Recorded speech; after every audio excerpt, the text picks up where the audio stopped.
We'll chant three Oms, Guru Brahma, Guru Vishnu, and then our life is a time pass without music.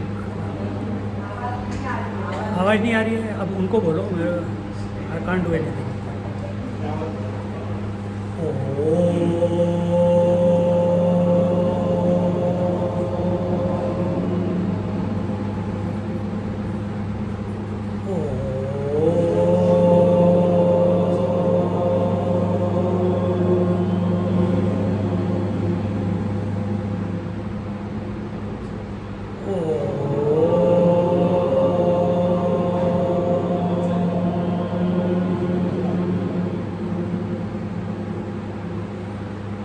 गुरुर्ब्रह्मा गुरुर्विष्णु गुरुर्देवो महेश्वरः गुरु साक्षात् परं ब्रह्म तस्मै श्री गुरवे नमः तस्मै श्री गुरवे नमः. 1, 2, 3. Life is a time pass, क्या फर्क पड़ता है, कोई दिक्कत नहीं, पता नहीं, जो थारी राय सो मारी राय. Nothing to do, nowhere to go. देखो सुनो मत बोलो. Wherever, whenever, whatever you are, be 100% Karnataka.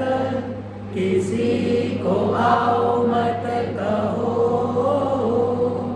किसी को जाओ मत कहो. ना कुछ पाना ना कुछ खोना. Who asked you live at zero complete level? मौज में रहो, be happy. मौज में रहो, be happy.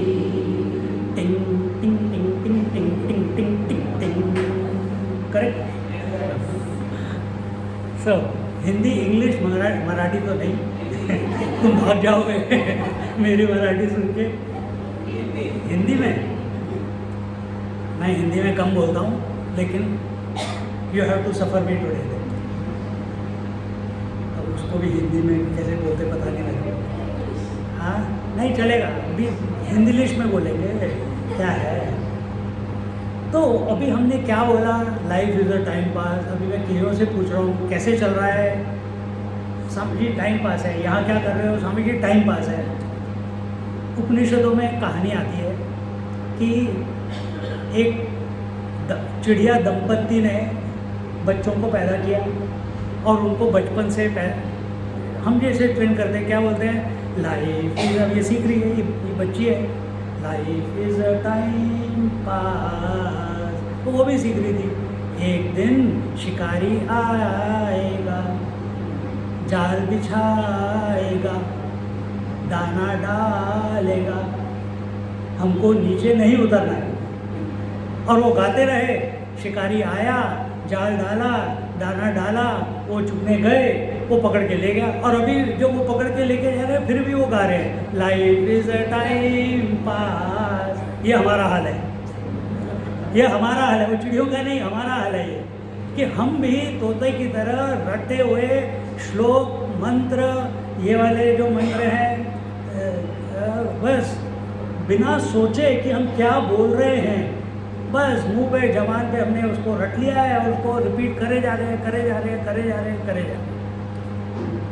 जब तक कि इन शब्दों का मतलब अपने अंदर नहीं उतरता, तब तक अपने जीवन में परिवर्तन नहीं आएगा.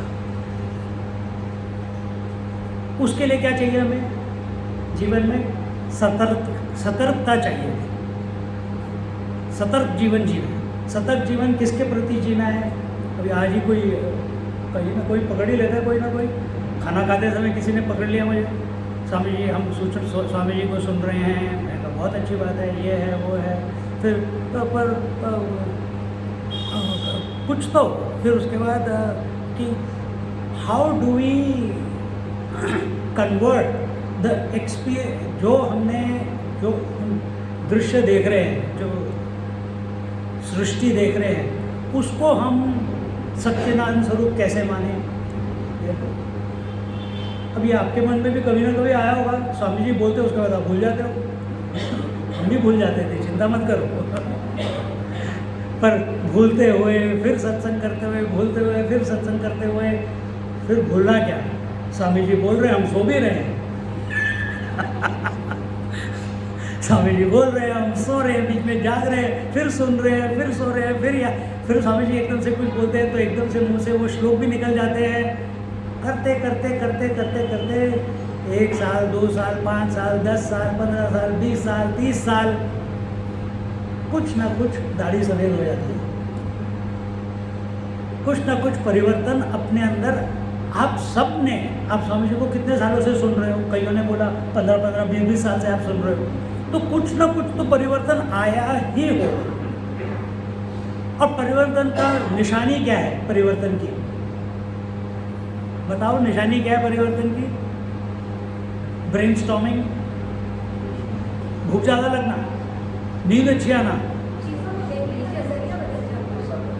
आंखें वही हैं, मन भी वही है, आत्मा भी वही है, तो बदला क्या?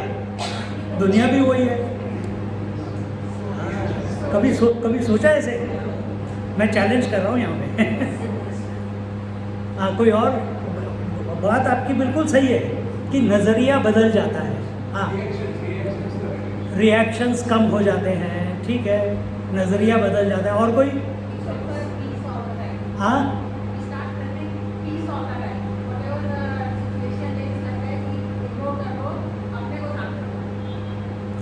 ये भी ठीक, ये भी थोड़ा बहुत ठीक है। इग्नोर क्यों करना है? मतलब आप दुनिया से भाग रहे हो, इग्नोर करना, आप दुनिया से भाग रहे हो, एक्सेप्टेंस आ जाती है। देखो हम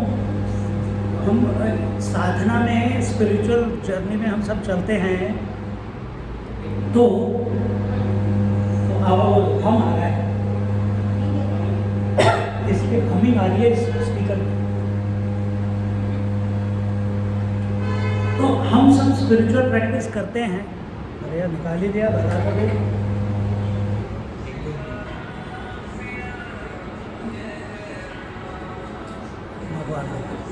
तो मैं बोलता हूँ, आप तो सुनाई तो दे रहा है। तो जब हम साधना करने चलते हैं, हम सोचते हैं कि हमें बहुत साधना करनी है, हमें तपस्या करनी है, हमें उपनिषद पढ़ने हैं, हमें आश्रम में जाना है। अभी मैं किसी के साथ गजानन महाराज और रेणुका देवी और कारंजा लाट जाके आया, कह रहा है स्वामी जी मेरे को 10 दिन के लिए इनकॉग्निटो दुनिया में घूमना है। करना चाहिए, करना, ऐसे नहीं मैं कह रहा कि नहीं करना चाहिए, बट इज़ इट, एंड क्या हम हमारी जो हमारा जीवन चल रहा है उससे हम भाग के ये कर रहे हैं? अपने मन के अंदर सोचो, आपको सोचना है कि आप यहाँ पे भाग के आए हैं अपनी रिस्पॉन्सिबिलिटी से या अपनी परेशानियों से, कि आप यहाँ पे आनंद में आए हैं। हाँ, है ना? तो ये बहुत ज़रूरी है कि जहाँ पे भी हो आप, कि अब ये आंसर भी एक वो चिड़ियों की तरह ही है। क्योंकि that is the correct answer, क्योंकि वो करेक्ट आंसर है। सिर्फ आप जानते हो कि कितना सच है और कितना झूठ है, सिर्फ आप जानते हो, सिर्फ आप जानते हो कि कितना सच है और कितना झूठ है। अब देखिए, जब हम कहीं पे, हम अभी मैंने इस चुटकी को देखा, एकदम से मेरे को पूरी ऋषिकेश की यादगाश रिफ़्रेश हो गई। फिर मैंने इस माता को देखा, फिर पूरी ऋषिकेश की, इन दोनों को देखा पहले सबसे, जैसे ही कार से उतरा इन दोनों को देखा, कहा अरे एकदम हगिंग फगिंग सब हो गया, तो फिर सारी याद आ गई। अब देखिए, एक उपनिषद में एक और उदाहरण आता है, एग्जाम्पल क्यों बोलूँ, उदाहरण, हिंदी अच्छी करूँगा मैं। तो उदाहरण आता है कि एक लार्वे होता है ना, वो जब अपने बटरफ्लाई को देखता है तो वो बटरफ्लाई बन जाता है, तितली बन जाता है। आप और हम क्या देख रहे हैं? क्या हम इस दुनिया को देख रहे हैं, या हम भगवान को देख रहे हैं जो मूर्ति में है, या हम एक गुरु को देख रहे हैं जो कि एक आकार है, मनुष्य है, हमारे जैसा है क्या? या हम जो वो पढ़ा रहा है उपनिषदों के थ्रू या अपनी वाणी के द्वारा, उसका जो तात्पर्य है उसको हम ग्रहण कर रहे हैं कि वही मैं हूँ। तो जहाँ आप देखोगे वो आपका अनुभव होगा। अब जिन लोगों ने माइकल जैक्सन सुना है नाम, जो डांस करता है, तो जो लोग मून वॉकिंग करते हैं वो उसको देखते हैं, उसकी तरह मून वॉकिंग करना शुरू कर देते हैं। कोई संतूर वादन है, वो अपने टीचर को देखता है, तो ये आवाज़ कम कर देगा।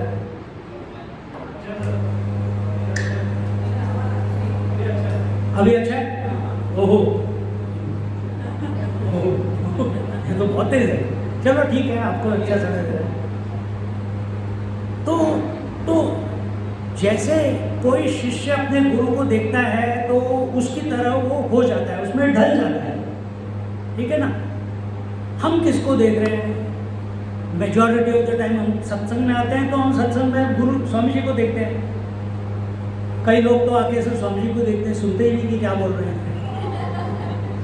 मेरे को लोगों ने बताया, इसलिए बता रहा हूँ कि हमें बड़ा मजा आता है देखने में। स्वामी जी के मैनरिज्म, स्वामी जी का स्माइल, स्वामी जी की दाढ़ी, कौन सा बाल कम हो गया, कौन सा बाल ज़्यादा हो गया, कौन सी लट ज़्यादा हो गई, आज इतनी लंबी हो गई, अभी तो छोटी थी, यही देखते हैं।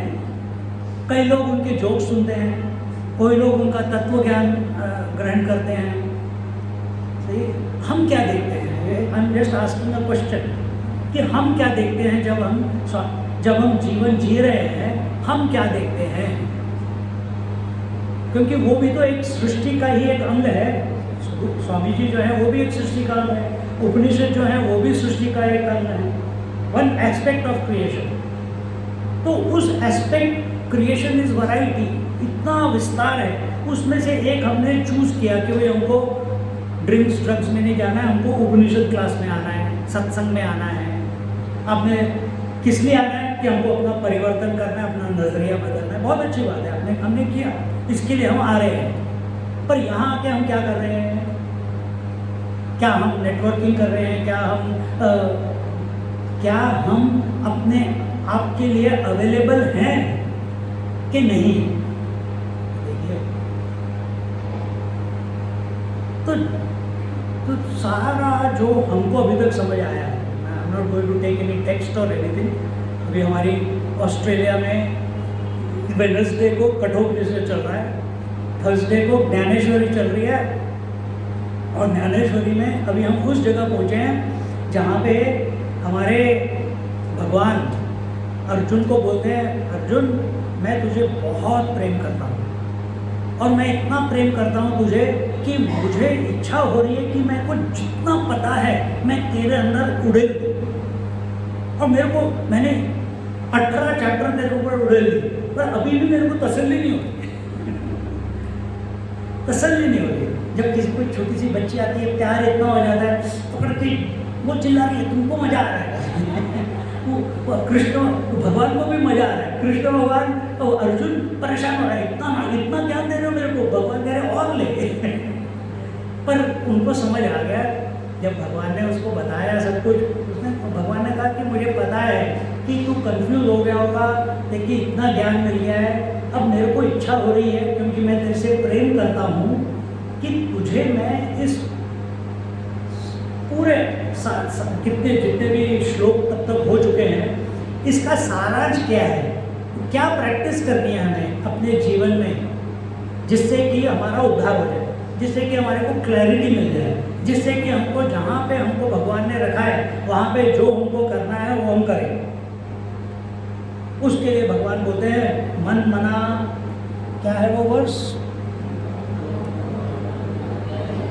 हाँ, मन मना भव भक्तः मद्याजी माम नमस्कुरु मामरे वैश्यसी तत्व में यथा, क्या है आगे?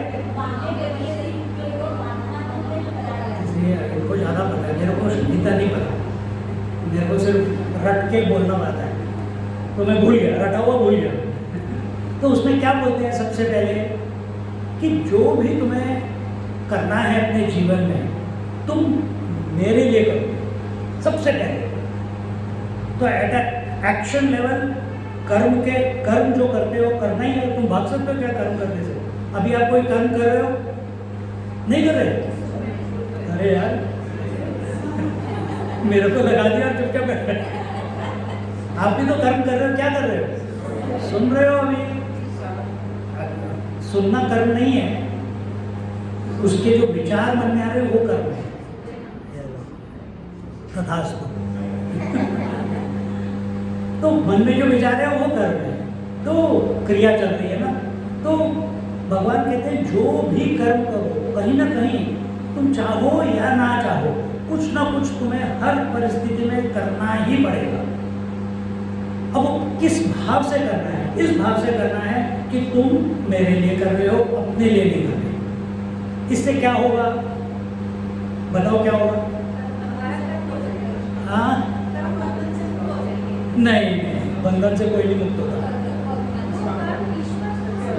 समर्पित हुआ तो हमारे में क्या हुआ? हाँ, हमारी शुद्धिकरण हो गया। अपना कर्म सिर्फ एक काम के लिए है। हम अगर कर्म सही तरीके से करें तो अब वो शुद्धिकरण हमारे अंदर लाता है।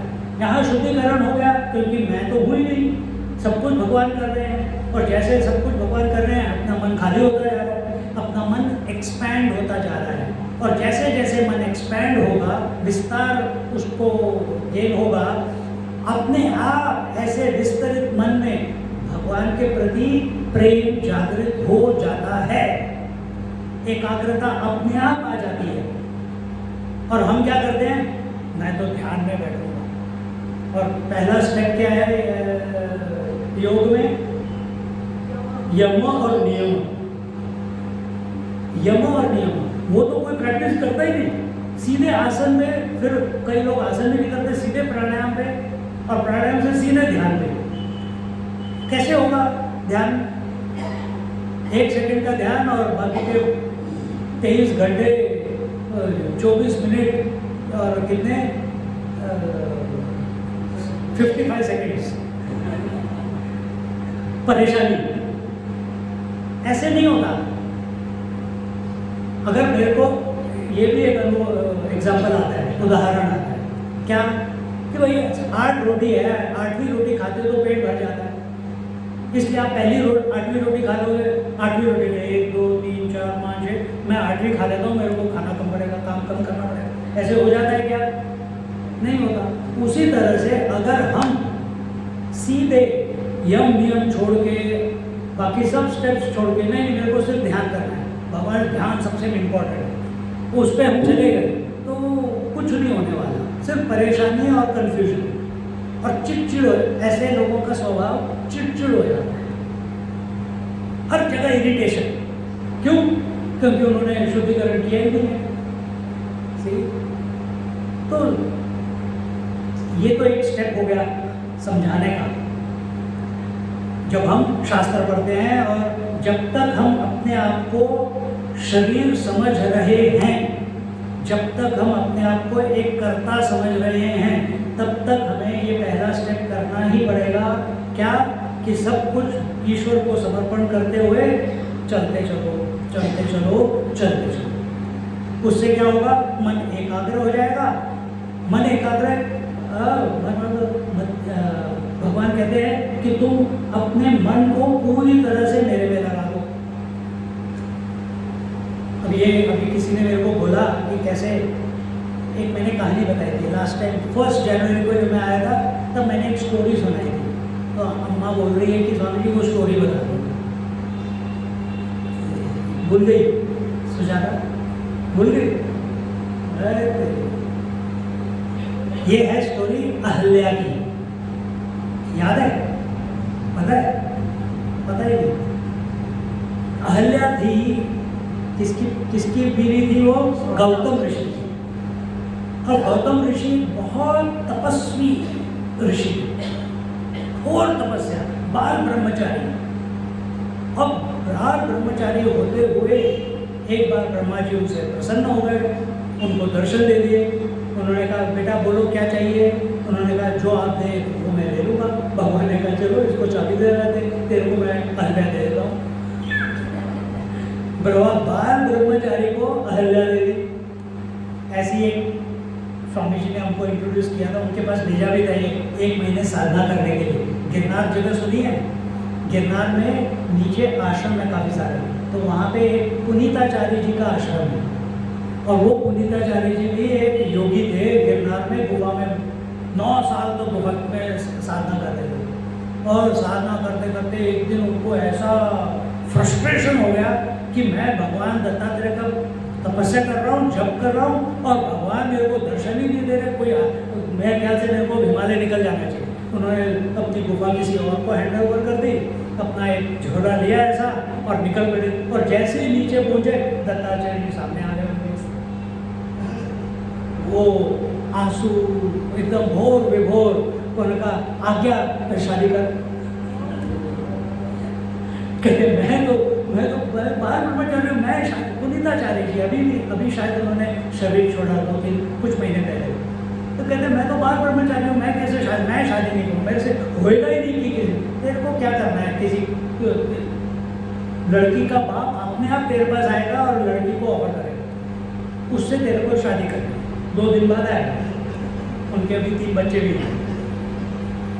तो ऐसे हमारे गौतम ऋषि, ये प्रेजेंट के ऋषि, वो गौतम ऋषि, उनको अहल्या मिली।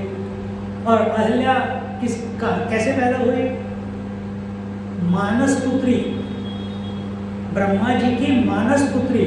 ना उसके कोई माता पिता, तो उसको कुछ पता ही नहीं कि माता पिता के संस्कार क्या होते हैं, बच्चों के क्या संस्कार होते हैं। सीधे पूरी फुल्ली ग्रोन अप सीधे आश्रम में आके टपक गई। और गौतम ऋषि अपना सुबह से शाम तक अपनी सब तपस्या करते रहते पेड़ के नीचे बैठ के। और अहल्या पहले तो उसने सोचा मैं क्या करूं, औरत को क्या मुझे क्या करना चाहिए। उसको तो ये भी नहीं पता कि मैं कौन हूँ, क्योंकि उसने कभी और कोई अनुभव ही नहीं है उसे। आदमी क्या होता है, औरत क्या होती है, व्यवहार क्या होता है, संस्कार क्या होते हैं, खाना बनाना क्या होता है, सफाई क्या होती है, कुछ नहीं पता। वो सिर्फ देखती थी। गौतम ऋषि आते थे, अपना रोज के उनका जो क्रियाकर्म होता था, सुबह सुबह उठते थे, पानी भरते थे, पौधों को पानी डालते थे, स्नान करते थे, कपड़े धोते थे, तो आंगन साफ करते थे, फिर उसका पूजा वगैरह करके अग्निहोत्र करके अपना साधना में बैठ जाते थे। तो इसने धीरे धीरे, ये तो हर बच्चा भी करता है ना, माँ को देखता है क्या क्या है तो वो भी सीख जाता है। तो उसने भी अपने पति को अभी तक पति नहीं हुए थे तो देखती थी, और धीरे धीरे वो फिर झाड़ू लगाने लग गई, फिर वो पानी भरने लग गई, फिर वो बोलना सीखने लग गई, क्योंकि अभी तक उसने बोला ही नहीं था, सीधे ब्रह्मा जी से पैदा हुई थी, उसको तो भाषा भी नहीं पता थी। ये तो संस्कृत में बात करते थे, और वो संस्कृत भाषा देव भाषा है, पर ब्रह्मा जी तो हमेशा शांति बैठे रहते हैं। तो धीरे धीरे धीरे धीरे उसने सब कुछ सीख लिया। फिर जब फिर ब्रह्मा जी उससे खुश हो गए कि ये भी सीख गई, तो उनको शादी करवा दी। और शादी करवाने के बाद भी गौतम ऋषि कभी इंटरेस्ट नहीं थे फैमिली चलाना शुरू करने में। तो बैठे अपना वो तपस्या करते थे, और ये अपना कभी चिड़िया के साथ खेलना, कभी कितने आम उगे उनको गिनना, कभी कितने फूल आ गए उनको देखना, कभी आज ये रंगोली डाल दी, कभी वो वाली रंगोली डाल दी, कभी इधर का फर्नीचर घर का कुटिया का उधर कर दिया, कभी उधर का इधर। हम सब करते हैं ना घर में, कुछ करने को नहीं है तो ये कर दिया। अपने आप से मनोरंजन करती रहती थी। और वो करे तो करे क्या, क्योंकि she is not involve in anything. साधना करके उसको कुछ पता ही नहीं है। और धीरे धीरे धीरे धीरे धीरे उसने खाना बनाना शुरू कर दिया। तो वो सारे जितने क्रियाकर्म गौतम ऋषि करते थे और उनके शिष्य करते थे, अहल्या ने अपने आप खुद करना शुरू कर दिया, और उन सबका काम फ्री हो गया और अपनी साधना में लीन हो गए। अब धीरे धीरे ऐसे हुआ कि अब ये तो पुत्री किसकी है, ब्रह्मा जी की। इंद्र भगवान भी कहा इंद्र भगवान कहाँ के? स्वर्ग के राजा है। अब ब्रह्मपुत्री तो उसकी पत्नी से भी ज़्यादा सुंदर, तो वो उनको इच्छा हो गई कि भाई ये तो मेरी होनी चाहिए। तो उन्होंने एक दिन आके कुक्कुट का भेष धरा और बाग लगाई। गौतम जी फटाफट सुबह उठ गए और उठ के फटाफट नहाने चले गए। जहाँ उठे वहाँ पे आके इंद्र जी ने उनके साथ आलिंगन किया, और जब तक गौतम ऋषि वापस आए, ये नकली इंद्र जो गौतम जी का उसने भेष धारण किया हुआ है वो बाहर आ रहा था। इसने देखा ओ इंद्र जी की तो क्या क्या हो गया, सिट्टी गुल हो गई, सिट्टी विट्टी गुल हो गई। मैं कुछ और बोलने वाला था पर आप समझ जाओ। तो जब ऐसे हुआ इतने में जैसे अहल्या भी आई, गौतम ऋषि को इतना गुस्सा आया, उन्होंने उसी समय उसको शाप दिया। किसको? अहल्या को नहीं, पहले शाप दिया इंद्र को। क्या शाप दिया? कि तू लेपर हो जाए। So all the lepers are because, जिनको ये काम वासना त्रास देती है, ये सब लेपर उस वजह से हुए। तो इंद्र को कितने हजारों साल तक उस योनि में रहना पड़ा, जहाँ पे कि तेरे शरीर में से हजारों क्या कहते हैं फोड़े हो जाए। ये उसको शाप दिया। अब अहल्या ने समझाया कि भाई मेरे को तो पता ही नहीं, मैंने तो कभी आपको छुआ भी नहीं, मैंने तो कभी ना आपने मुझे छुआ है ना मैंने छुआ है। अब मेरे को तो कुछ पता ही नहीं कि कैसे फीलिंग होती है, क्या होती है। आप आए, मेरे को भी बड़ा सरप्राइज हुआ कि भाई आप आज ऐसे कैसे बिहेव कर रहे हो, बट आई एक्सेप्टेड इट।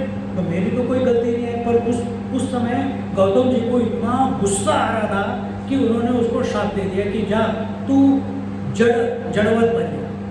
जड़वत मतलब पत्थर बन गया। और ये भी शाप दे दिया साथ में कि इस आश्रम में सिर्फ तू रहेगी, तेरे अलावा यहाँ पे कोई जंतु जीव इस आश्रम में नहीं होगा सिवाय पेड़ पौधों के। अब ये शाप है कि ये वरदान है, वो आप देखो। हाँ, कि शाप है कि वरदान है, आप देखो। कोई कर दिया, उसने कहा कि पर मेरी तो कोई गलती नहीं है, ऐसे थोड़ी गिर कर रही। और बात हुई जब गौतम जी को पता चला कि भाई हाँ उनकी गलती है, उन्होंने जो वेश में आके ये शाप दे दिया, तो उन्होंने कहा अच्छा मैं शाप तो वापस नहीं ले सकता, लेकिन इसका उद्धार बता सकता हूँ। और वो है कि जा, अगर तू ये राम नाम पूरी जिंदगी भर तू जप करती रहेगी, जब तू इस पत्थर के वेश में है, एक दिन रामचंद्र जी जो कि भगवान नारायण के अवतार होंगे, वो खुद आके तुझे मुक्ति देंगे। देखो अभी हम ये क्यों स्टोरी बता रहे हैं, बोलना मत। ये स्टोरी बता रहे हैं हम कि हमारा मन प्रभु के प्रति एकाग्र होना चाहिए। पहले मन शुद्ध हुआ, शुद्ध मन एकाग्र मन होता है, एकाग्र मन। और क्योंकि अहल्या कामवश इंद्र के वश में आके उस तरीके से उसने बिहेव किया, लेकिन गौतम जी ने उसको जो शाप दिया वो शाप वरदान स्वरूप प्रस्तुत हुआ। तो उसने, अब देखो उसके साथ उन्होंने क्या कहा, कोई जीव जंतु तंग नहीं करे, ये इस आश्रम में नहीं होगा। अब इमेजिन तुम पत्थर में हो, तुम्हारी सांस चल रही है, पत्थर योनि में हो, सांस चल रही है, तुम जिंदा हो, कोई चींटी आके चलने लग गई, तुम खुजली भी नहीं कर सकते, कितनी परेशानी होगी। कोई चूहा आके अपने, या कोई बिल्ली आके अपने नखून तेज करने लग जाए, क्या हाल होगा अहल्या का। तो एक तरह से तो वरदान था कि कोई जीव जंतु इस आश्रम में होगा ही नहीं। और फिर उसने जप करना शुरू कर दिया, और इस तरीके से जप किया कि वो उस राम नाम में खो गए। और जब रामचंद्र जी आए, उसके दर्शन, विश्वामित्र जी ने बोला हम थोड़ा डिटूर लेके मिथिला नगरी जाएंगे। क्यों? क्योंकि यहाँ पे गौतम ऋषि का आश्रम है और वहाँ पे आपको एक काम करना है। क्या काम करना है? वो तो शिष्य थे, उन्होंने कुछ पूछा ही नहीं। जैसे स्वामी ने कहा आ जाओ, हमने कुछ पूछा नहीं, हम आ गए। स्वामी ने कहा 4 बजे का लेक्चर ले लो। ठीक है स्वामी जी, 4 बजे का लेक्चर ले लेंगे। बोलकर क्यों? एक बार हमने गलती की थी ऐसे, स्वामी जी को क्यों पूछ लिया? स्वामी जी 3 महीने हमसे बात ही नहीं की। नहीं, क्यों नहीं पूछा था? उनको सजेशन दे दिया था। उन्होंने कहा था कोई बीमार था कि बोला कि इसको बोल दो कि वो हॉस्पिटल चले जाए उसके पास। मैंने कहा स्वामी जी इसको मत बोलो, इसको बोल दो क्योंकि ये उसका ज़्यादा अच्छा फ्रेंड है। उस दिन से स्वामी जी ने हमसे बात करनी बंद कर दी। 3 महीने क्या हाल हुआ होगा देखते ही नहीं थे। अगर मेरे को बोलना है कुछ जो म्यूजिक हैंडल कर रहा है उसको बोलना आवाज़ इंक्रीज करे, मुझे नहीं देखेंगे, उसको बोलेंगे। फिर बोलेंगे आवाज़ कम करो, ट्रेवल इंक्रीज करो, उसको बोलो ट्रेवल इंक्रीज करो, उसको बोलो बास इंक्रीज करो, मेरे को नहीं देखेंगे। 3 महीने। फिर एक दिन ऐसा आया क्या स्वामी का गला खराब था और मेरे हाथ में उनका गला था।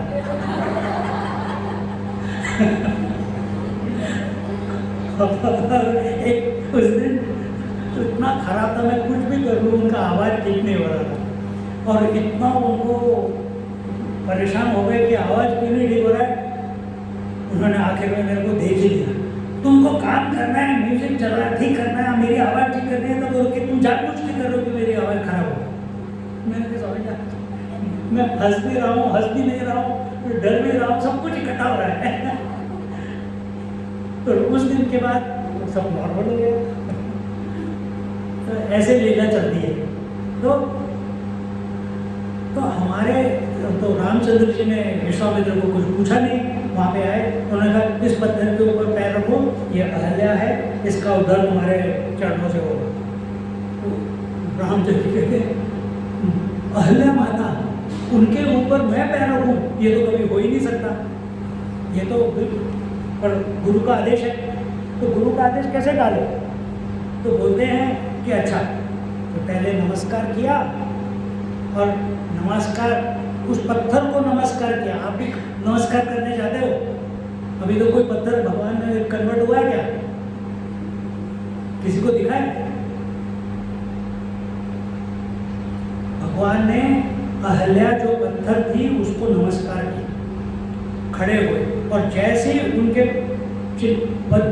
पैर में से धूल उसके ऊपर गिरी, उसी समय अहल्या एकदम खड़ी हो। और जहाँ जैसे ही वो खड़ी हुई और रामचंद्र जी की आंखों में आंख डाली, उसका ज्ञान कंप्लीट हो गया। और जहाँ ज्ञान कंप्लीट हुआ तब उसी समय रामचंद्र जी खड़े हो रहे थे, और जैसे आंख से आंख मिली, ज्ञान कंप्लीट, उनके पैरों में गिर गई। सिर्फ एक दृष्टि में, सिर्फ एक दृष्टि में पैरों में पड़ी, और पैरों में पड़ने के बाद वहीं पे उसने अपना शरीर छोड़ दिया। क्या कैसे छोड़ दिया? भस्म हो गया।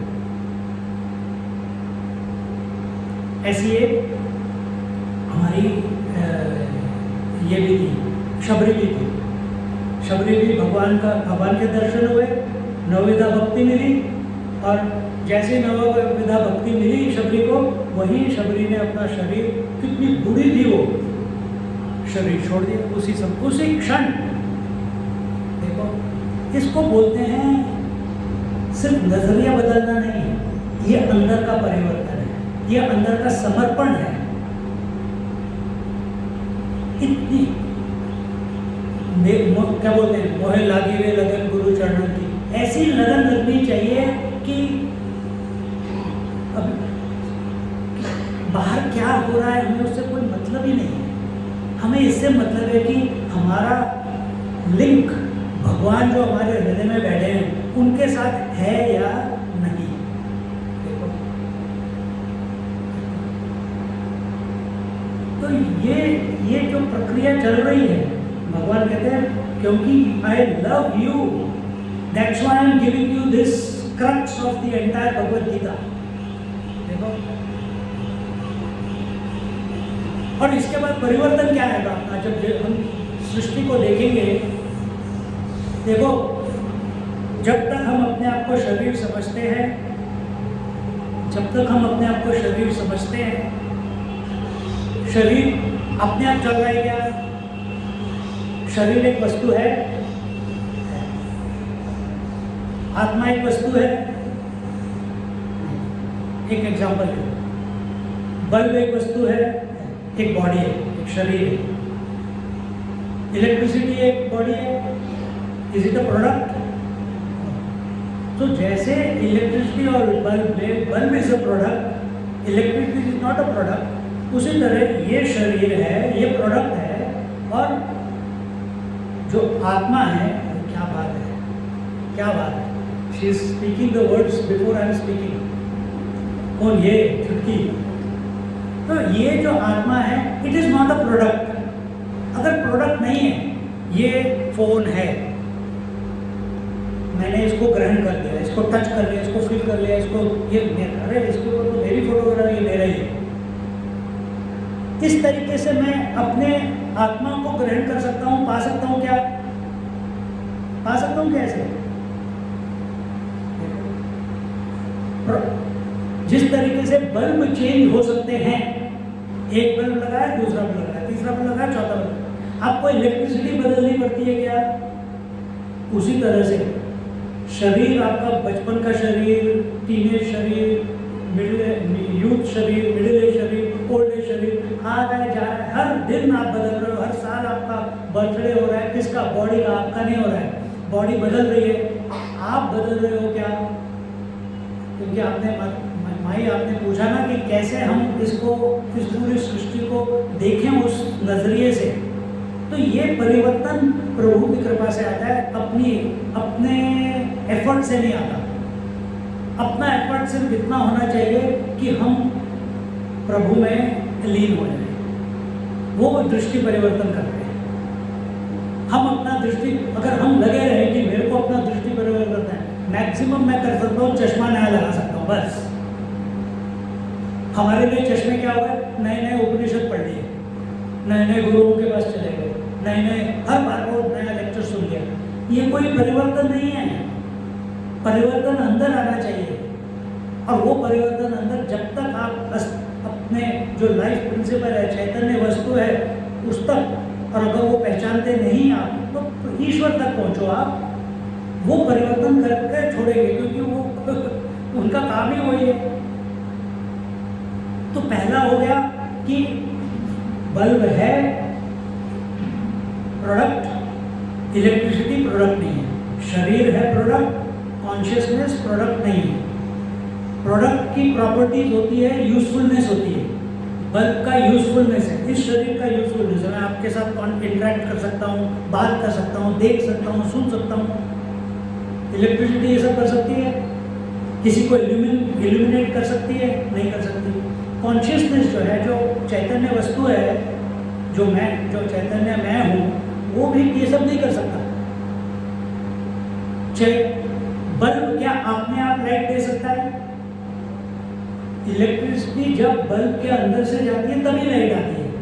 जब कॉन्शियसनेस, आत्मा किस शरीर में से प्रस्तुत होता है, तभी जीवन शुरू होता है।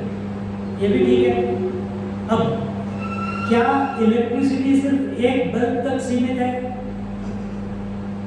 एक बल्ब तक सीमित है? नहीं। तो इलेक्ट्रिसिटी इस बल्ब में भी है, उस बल्ब में भी है, इस फैन में भी है, इस लैपटॉप में भी है, इस फोन में भी है, सब जगह पे है। उसी तरह से ये कॉन्शियसनेस, ये चेतना, ये भी सब जगह है। ये सिर्फ इस शरीर तक सीमित है क्या? आपको लग रहा है कि यहीं तक है, कि मैं, क्योंकि आपने सोच के ये धारणा बना ली, मैं सिर्फ इस शरीर में हूँ। अब इस शरीर से एक्सप्लोड होकर बाहर निकलना है, और वो एक्सप्लोड कैसे होगा? जब तक आप पहला स्टेप नहीं करोगे। क्या पहला स्टेप क्या था? कर्म करो ईश्वर के लिए, अपने लिए नहीं। इसीलिए मातृदेवो भव, पितृदेवो भव, और बीच में आई थिंक उपनिषद भूल गए, पति देवो भव, पत्नी देवो भव ही होना चाहिए था, वो भूल गए। देखो, तो हर चीज में जब तक आप सब में ईश्वर नहीं देखोगे, या उस ईश्वर भाव से उसको, उसके प्रति समर्पित नहीं होगे, आप समर्पण कैसे करोगे उस कर्म को? देखो, फिर नेक्स्ट स्टेप, इलेक्ट्रिसिटी एक बल्ब तक सीमित नहीं है, उसी तरह से ये चेतना भी एक शरीर तक सीमित नहीं है, उसके आगे भी है। ठीक है? अब अगर अगर बल्ब नहीं है तो क्या इलेक्ट्रिसिटी नहीं है? इलेक्ट्रिसिटी है। अगर ये बॉडी नहीं है तो आत्मा है या नहीं है? अनुभव है आपको? फिर वो चिड़िया बोली। पर अच्छी बात है, मैं आई am not taking it negatively, अच्छी बात है। ये तकिया कलाम होना चाहिए। फिर जैसे हम बोलेंगे यू नो द आंसर। तो अगर बल्ब नहीं है, इलेक्ट्रिसिटी है, आपने कभी इलेक्ट्रिसिटी देखी है? आपको कोई अनुभव नहीं है, पर आपको पता है कि इलेक्ट्रिसिटी वायर में भी है, बल्ब में भी है, फैन में भी, सब जगह विस्तृत है, उसका कोई आकार नहीं है, लेकिन वही सबको लाइफ प्रदान कर, सब इक्विपमेंट्स को लाइफ प्रदान कर रहे हैं। उसी तरह से ये चेतना, ये कॉन्शियसनेस, ये सिर्फ इस शरीर तक सीमित नहीं है। यही चेतना सब जितने अभी इधर बैठे हैं, सब में वही चेतना है। क्या इलेक्ट्रिसिटी इस बल्ब के लिए अलग है और इस बल्ब के लिए अलग है? तो क्या ये आत्मा इस शरीर के लिए अलग है, उस शरीर के लिए अलग है? नहीं हो सकता ना। फिर हम ऐसे क्यों जीते हैं? जरा सोचिए। देखो, हाँ, ये ज्ञान तभी परिपक्व होगा जब पहला और दूसरा स्टेप होगा। जितना मर्जी सुन लो, जब तक पहले दो स्टेप नहीं होंगे। पहला स्टेप कि you know that you are not the doer in this life, he is the doer. और दूसरा, क्योंकि I am not the doer, आपका मन पूरी तरह से उस चैतन्य वस्तु के प्रति समर्पित है। उसको आप ईश्वर ले लो या आत्मा ले लो, उसके प्रति पूरी तरह से शरणागत है। फिर उसकी कृपा से ये दृष्टि परिवर्तन आता है। अब उस दृष्टि परिवर्तन को आपको समझा रहे हैं और कुछ नहीं। क्लिक हो जाता है तो अच्छा है, नहीं होता तो स्वामी जी यही हम तो अपनी तरफ से जो कुछ थोड़ा मोड़ा समझा देते हैं। अब इसी तरह से सत्ता, भगवान तो सच्चिदानंद है, ब्रह्मन भी सच्चिदानंद है। अब इस शरीर में क्या, किसकी वजह से ये शरीर होता जिंदा है? उस आत्मा की वजह से। अब ये पूरी सृष्टि है, ये पूरी सृष्टि किसकी वजह से है? पूरी सृष्टि किस चीज की बनी है?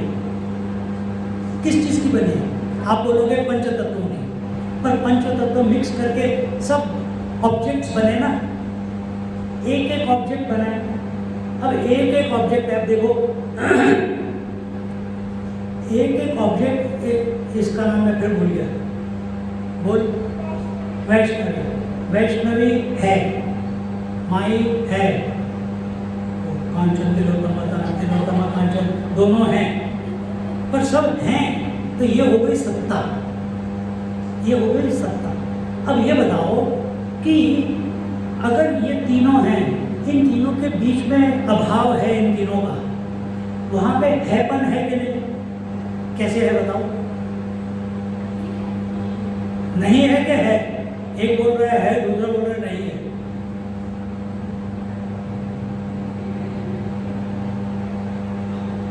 तिलोत्तमा,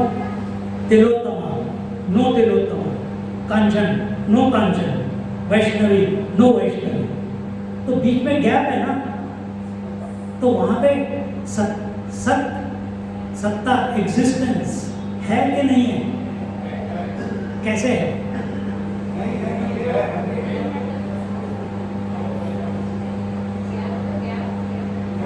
अब ये अभी जो उत्तर बोला करेक्ट बोला, पर ये आपका अनुभव है कि इंटेलेक्चुअल अंडरस्टैंडिंग है। ये हर एक का व्यक्तित्व पर्सनल आंसर होगा, ये आप अपने आप को आंसर करो, मेरे को नहीं बता रहा। Otherwise everyone will come to know हमको कम कितने पाने में कितने नहीं। तो बीच में अभाव है, वो अभाव भी है, लेकिन वो हैपन किसकी वजह से आया?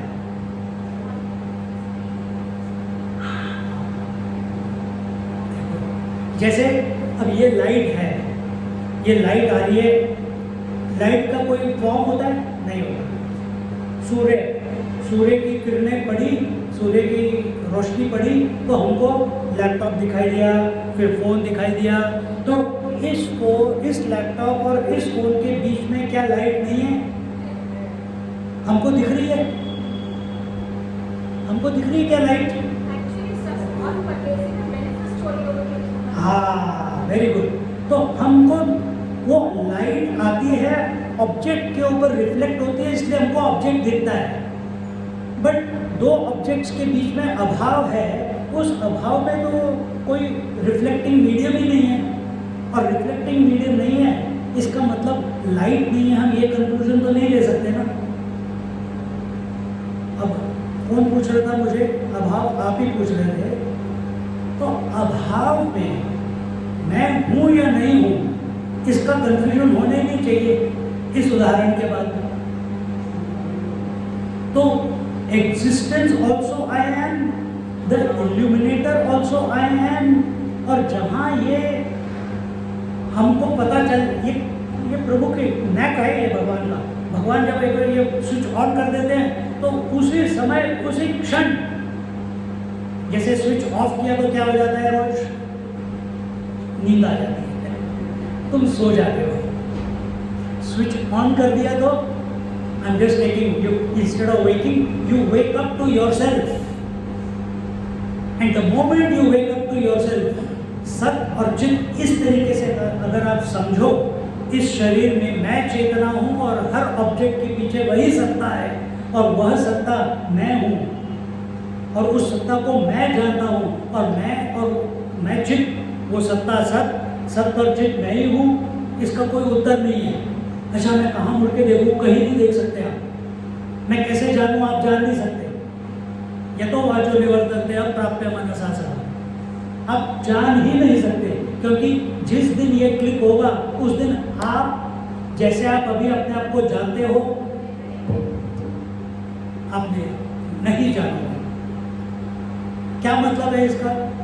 मेरी बॉडी नहीं होगी, मेरे को तो मेरी छोटी बच्ची है, मेरे को उसका ख्याल करना है, मेरे माता पिता है उनका ख्याल करना है। आप सब कुछ अपने आप होता रहेगा, और आनंद से होता रहेगा। अभी परेशानी से होता है। कितने घरों में हम देखते हैं अभी परेशानी से होता है, उस समय आनंद से होगा, क्योंकि यू हैव एक्सेप्टेड कि everything is me and me, the self and self alone. But इस तरीके से उसको घुमाना है अपने अंदर, पर हर चीज। और उसके बाद क्या होगा कि जो कोई भी अनुभव, कोई भी परिस्थिति, कोई भी व्यक्ति, कोई भी सिचुएशन अपने जीवन में आएगी, हमको हर चीज़ अपने अस्तित्व का याद दिला रही है। इट इज़ अभी इसको देखा तो जैसे मेरे को ऋषिकेश की याद आ गई, इन दोनों को देखा तो ऋषिकेश की याद आ गई, माई को देखा तो मेरे को पुणे की याद आ गई, तो किसके इनकी बेटी को देखा तो ऋषिकेश की, सब कितनों को मैंने देखा तो एकदम से ऋषिकेश हमको याद आ गया। क्या हमको, जब हम इस सृष्टि को देखते हैं, हमको आत्मा की याद आती है? ये होना चाहिए। ये तभी होगा जब पहला स्टेप और दूसरा स्टेप होगा। एकदम से आप फाइनल स्टेज पे नहीं, भगवान की कृपा होगी तो हो भी जाता है, उसके लिए पूर्व जन्म संस्कार चाहिए। पर जब हम ये सोचे नहीं नहीं मैं तो बहुत 30 मार्क हूँ, मेरे को सब कुछ पता है, तो फिर तो लगे रहो, अगला जन्म भी पूरा नहीं पड़ेगा।